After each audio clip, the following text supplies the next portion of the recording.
Remember thee?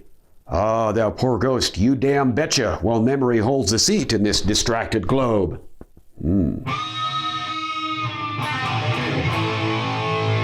One of the characteristics of the tragic hero, as drawn by Sophocles and as imitated by Shakespeare, is that my cat comes in and once again interrupts the whole damn lecture by meowing loudly. Beyond that, one thing that a lot of folks talk about in Hamlet is the idea that Hamlet has a flaw, an integral part of his personality that leads to badness. And for a long time, the past couple of hundred years, critics have said that Hamlet's flaw, whatever it is, shows itself in his propensity for delay, his inability to take action. Well, let's stop and talk about that just for a minute. Shakespeare tended to draw his tragic protagonists along the model of Oedipus, from Sophocles' Oedipus Tyrannus, the ancient Greek play. Now, the ancient Greek word for that, what we call the tragic flaw, is hamartia, some essential part of a person's being. And it is that essential part that makes the person contribute to his or her own tragedy. Hamlet himself in this play, in Act 1, Scene 4, has a long speech about the idea of a tragic flaw. Now, he doesn't use the phrase tragic flaw or the word hamartia, but Hamlet does talk about how often it chances in particular men, but that for some small thing that is wrong with them, they'd be great, but that small thing, that dram of evil, overcomes all the goodness. There's no reason for this speech to be in the play at all. It has nothing to do with what's going on, except that when we look at it and then step back, we can see it does have to do with the character Hamlet himself, although Hamlet's not talking about himself. So the passage, I think, is Shakespeare's giving us permission, yes, to consider the notion of hamartia, a tragic flaw within Hamlet. Now, we're going to talk about what the flaw may be and what critics have said about it here in just a moment. A thing to keep in mind, however, is that the notion of hamartia, the idea of the tragic flaw, is not just that it makes the person contribute to his or her own tragedy, but it says something that the audience is supposed to heed. We are supposed to observe what's going on and go, oh yeah, that's bad, we don't want to do that. Sophocles wrote his character Oedipus as having the flaw of hubris, arrogant pride. And we go, yeah, that's destructive, look at that. Shakespeare's Othello. Othello is very easily jealous. Maybe that's his flaw. We go, okay, yeah, that's bad. Titus Andronicus, his flaw is his single-minded determination to be honorable. And we watch the play and go, yeah, that's really bad. Hamlet, if his flaw is to put things off, or we're going to watch the play and go, yeah, putting things off is really bad. Hamlet deserves to die because, he stalls a lot. Nah, I don't think so. If we are to watch the play and assume that Hamlet's, if he has one, propensity for delay stems from, say, melancholy, as A.C. Bradley writes, are we supposed to watch the play and go, yeah, Hamlet, he's melancholy, he's sad a lot. Yeah, boy, we shouldn't be sad a lot because that'll really cup our lives like it does Hamlet. No, I don't think so. So saying that whatever Hamlet's flaw is shows itself through his not committing to courses of action that goes against everything that a tragic flaw is really supposed to do. So what is it? What makes Hamlet contribute to his own tragedy? A.C. Bradley, in his book Shakespearean Tragedies, some of which you have read, asserts that Hamlet's tragic flaw is melancholy, which leads him to become caught up in thought and introspection. It is asserted also that quite some time elapses between Hamlet's seeing the ghost and then his actually being proactive in seeking revenge.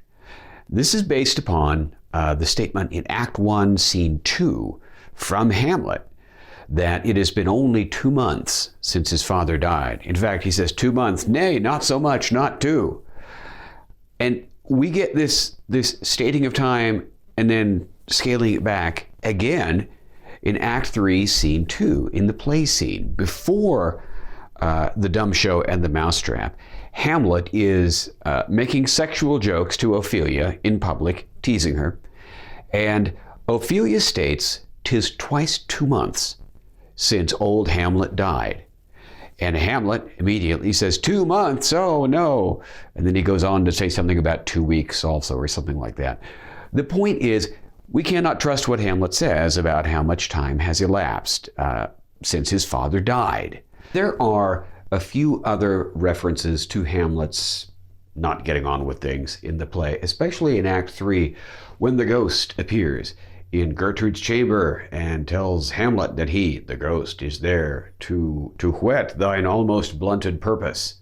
So, has it in fact been 2 months since Hamlet vowed to kill Claudius? Dunno. Maybe.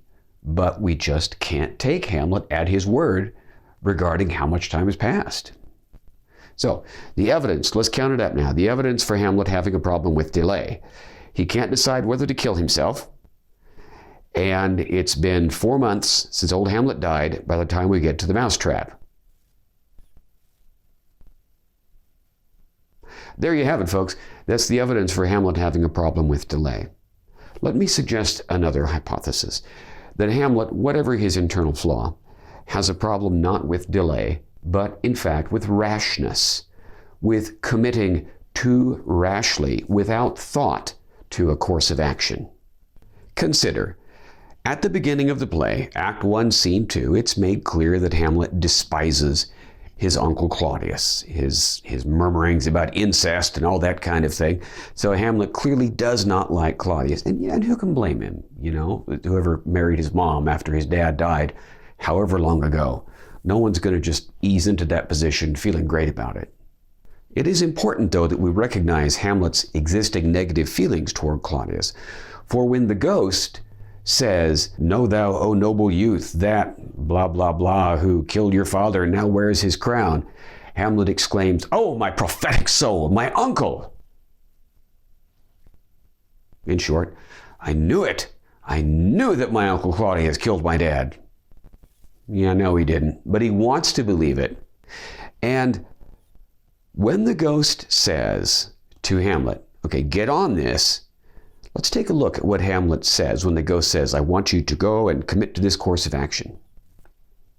Okay, we're now at Act 1, Scene 5, and the ghost has said, yeah, go kill your uncle. And let us see. The ghost says, I do, remember me. This is Act 1, Scene 5, line 91. Let's take a look at Hamlet's exclamation. This also is a soliloquy, because the ghost is gone and it's just Hamlet. "Oh, all you host of heaven, O earth, what else? And shall I couple hell? Oh, fie, hold my heart, and you, my sinews, grow not instant old, but bear me stiffly up. Remember thee, ay, thou poor ghost, while memory holds a seat in this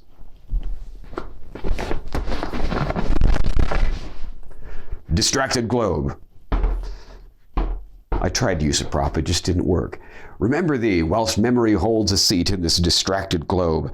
Yea, from the table of my memory I'll wipe away all trivial fond records, all saws of books, all forms, all pressures past, that youth and observation copied there, and thy commandment all alone shall live within the book and volume of my brain, unmixed with baser matter." Hamlet has just said, "Hells yes, I'll remember you.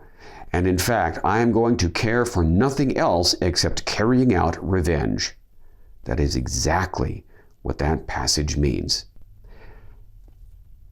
Did Hamlet seem to have a problem with committing to a course of action told to him by an apparition? Did he seem to go, let me be thoughtful and ponder this for a while? Nah, he didn't. He just right away, he believed his uncle killed his dad because he wants to. I think let me rephrase. I'm crossing that line of talking about a character as though she or he is real. I think we are to read the character of Hamlet as wanting to believe that Uncle Claudius killed Hamlet's father. And because of this belief, Hamlet instantly wants to believe the ghost when the ghost says, yeah, that's what happened. And Hamlet immediately states his determination to care for nothing else except revenge. That sounds a bit rash, does it not?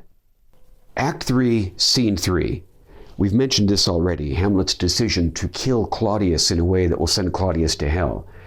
Hamlet doesn't seem to really pause and consider the ramifications of this for his own soul, does he?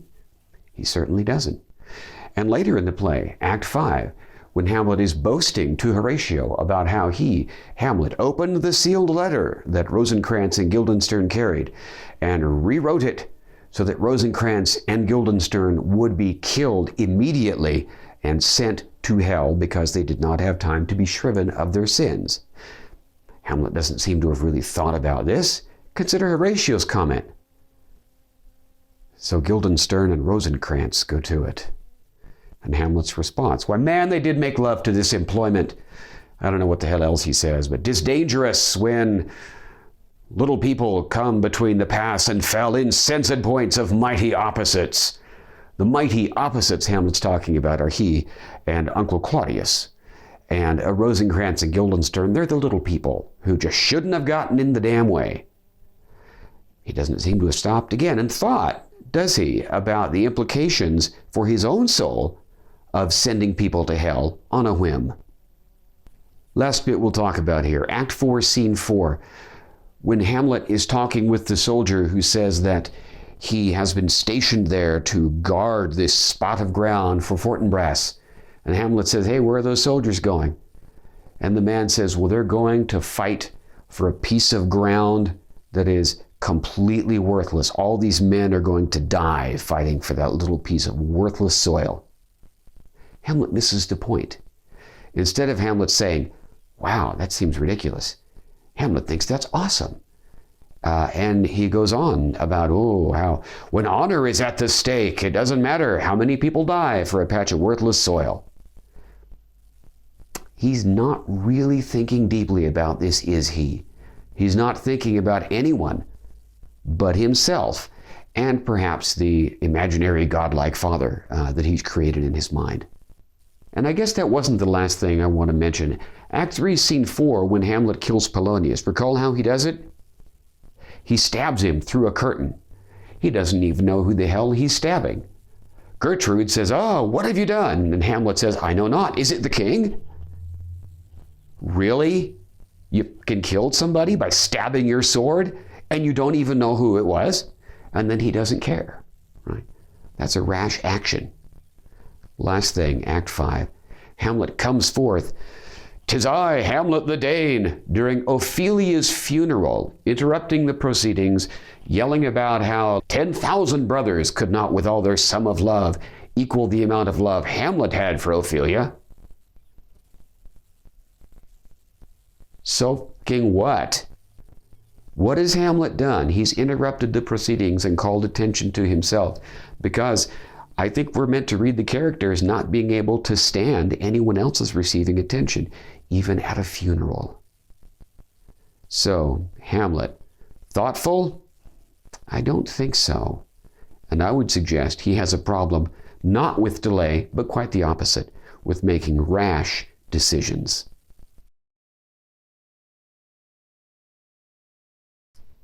Is Hamlet insane? Is Hamlet mad? Many critics talk about Hamlet's madness, and the general consensus is that, yeah, he goes mad for a while, but then he's fine. Well, okay, so let's look at the evidence for this. Hamlet acts crazy when, according to Ophelia, he has shown up in her chambers just looking weird and staring at her. Hamlet talks kind of babbly to Ophelia in the play scene, so he's acting kind of crazy, okay? Hamlet, when he is in Gertrude's chambers, sees the ghost, and Gertrude doesn't see it. Aha, he must be crazy. Well, yeah, but to say that those things show that Hamlet is insane is ignoring some pretty important passages in the play. In Act 1, Scene 5, after Hamlet has talked with the ghost, Hamlet specifically says he is going to put an antic disposition on, meaning he's going to act crazy. And he tells his friends, hey, don't you by any means let on that you know I'm not actually crazy. In Act 2, Scene 2, when talking with Rosencrantz and Guildenstern, Hamlet says, "Yeah, I know I'm acting crazy, but I'm just acting. Yeah, I know a hawk from a handsaw." Whatever the hell that old saying means. Apparently to Shakespeare's audiences, that was some kind of reassurance that whoever said it knows what's going on. Also, in Act 3, Scene 4, Hamlet says to Gertrude that he is but mad in craft, meaning I am acting mad in order to do whatever. So, to assert that Hamlet is actually mad is to assert that Hamlet says he's going to pretend to be mad, and he actually goes mad, but during his madness he doesn't realize that he is mad. But then when he comes back from England, he's not mad, because then he's calm and everything's fine. Do you see a little problem with that line of reasoning? I do. Okay, the play within the play in Act 3, Scene 2. Hamlet has said very shortly before that scene that the play is the thing in which he'll catch the conscience of the king. He has written this little play for the traveling actors to perform because he thinks that if Claudius reacts guiltily to seeing a performance of essentially himself killing old Hamlet, why then young Hamlet will know from Claudius's reaction that Claudius is in fact guilty. Ah, smart thinking. The problem, though, is that that doesn't happen. The dumb show, that means a silent play that precedes what Hamlet has titled The Mousetrap. The dumb show shows one character pouring poison into the ear of a sleeping brother. And recall that, according to the ghost, is exactly how Claudius killed old Hamlet. Seeing this enacted on the stage, Claudius doesn't do anything. He doesn't react at all. It's the Mousetrap play, and in comes a nephew to the king then and kills the sleeping new king. That is when Claudius reacts, because he is seeing an enactment essentially of Hamlet killing him. And Claudius has that line, "Give me some light," are the words. Usually, when the play is performed, and often when the play is taught, it is suggested or shown that Claudius is panicked and he cries out that line. And Hamlet is like, "Oh, got him." Okay. But Hamlet doesn't got him, does he? Because Claudius did not react at seeing essentially himself killing his brother. He reacted to seeing essentially Hamlet killing him. Hamlet has not gotten any evidence that Claudius killed his father. What Hamlet has done, though, something of which Hamlet seems completely unaware, is he's tipped Claudius off that he's out to get him.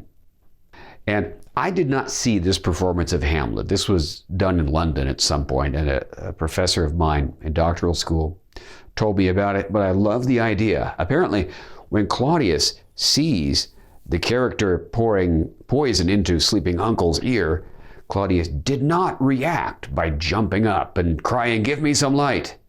Instead, Claudius reacted by standing up very calmly. And when he said that, he turned and looked directly at Hamlet. "Give me some light." I think that's a super cool way to put the play on. If I ever had a chance to direct a Shakespeare play, that's how I do it. Very briefly, the graveyard scene in which Hamlet holds up the skull of Yorick, the jester who Hamlet liked when he was a kid. Hamlet holds up the skull and discourses upon, it belonging to Yorick or any number of other people, except himself. This image of a young person holding a skull is something that is found repeatedly in medieval and Renaissance iconography, paintings, and so forth. And it is meant to convey the idea of memento mori. That's Latin for remember death. The idea that one must at all times realize that death could be just around the corner. Hamlet doesn't seem to get it. The graveyard scene also tells us how old Hamlet is, because the gravedigger says that he got his job on the very day young Hamlet was born, 30 years ago. So Hamlet's 30. He's reacting like a sullen teenager to his mom's remarrying, but he's not a sullen teenager. He's a sullen 30-year-old. There is also some political and military stuff happening in the play. And this not infrequently is omitted when the play is enacted. When we first meet, when the play opens, Act 1, Scene 1, the sentries are out at night, which is unusual. When we first meet Claudius, Act 1, Scene 2, he is dealing with the threat from Norway. He is sending emissaries to old Norway, the king of Norway, to tell him to keep young Fortinbras, a prince of Norway, from harrying the Danish borders, because apparently Fortinbras has been doing this. So Denmark is on the brink of war. In fact, it is referred to as this warlike state at least once, and I think more than that. Ironically, Fortinbras does, in fact, invade Denmark, but he does so with very little trouble. At the very end of the play, Hamlet, dying, names Fortinbras as the successor to the Danish throne. Fortinbras comes in, and his soldiers, and there's no fighting or conquering involved. Hamlet has just handed over Denmark to a foreign power. Last thing Hamlet does with his life, hands over his country to another one. Good job, Ham. Fortinbras makes the comment, this is the last bit in the play, that all these dead bodies laying around, there's Hamlet, there's Gertrude, there's Laertes, there's Claudius. He says, a sight like this becomes the field, meaning you'd see this on a field of battle and you'd expect it, but here shows much amiss. The Danes have killed themselves off in a metaphorical, stupid war. And that's Hamlet.